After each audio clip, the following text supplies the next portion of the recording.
36 ans, Marion Cartier aime avoir des journées bien remplies. Au sein d'une famille recomposée, la matinée se partage entre les 5 enfants et l'élevage des vaches, vers 5 heures ou 7 heures, selon les jours. On commence à lever la première série à 7h moins le quart, les deux qui partent au collège. On boit notre café déjà pratiquement là-bas, puis les vaches. C'est ce qui me vaut en fait la réflexion de mon fils. Mais maman, de toute façon, il n'y a que les vaches dans ta vie. Il n'y a que les vaches. Voilà, ça fait plaisir.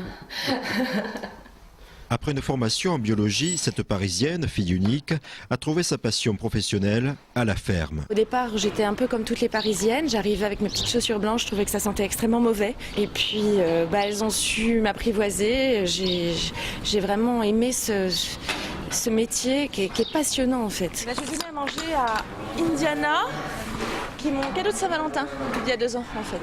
Voilà, qui va bientôt venir. Vous adorez les vaches. Ah, passion, quand il nous tient.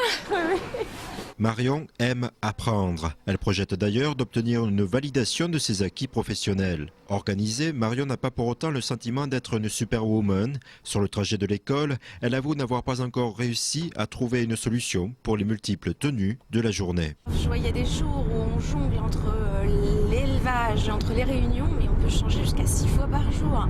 On n'arrête pas, ça s'entasse. Enfin, c'est vrai qu'il va falloir qu'on arrive à se discipliner parce que c'est terrible. Les journées les plus terribles sont celles qu'apparaît par ses occupations de première femme maire de la commune, auxquelles elle a ajouté en 2010 la fonction de présidente de la communauté de communes. Une passion transmise en partie par sa grand-mère. C'est extraordinaire de voir l'évolution qu'il y a eu depuis ce temps-là, de voir que les femmes ont la capacité et sont même maintenant soutenues par des hommes pour prendre des responsabilités dans notre vie, qu'elles soient politiques ou qu'elles soient industrielles, etc. Par contre, on n'est pas au bout du chemin. Un jour, j'avais écouté Jacques Marseille, qui nous a quittés il n'y a pas très longtemps, là, qui nous disait la nouvelle image de la pauvreté en France est une femme divorcée, seule, assumant 2 enfants. Et moi, venant de divorcer, me retrouvant seule avec 2 enfants, je me suis pris cette image-là en pleine figure, en me disant, voilà, en fait, je fais partie, c'est l'image de la pauvreté.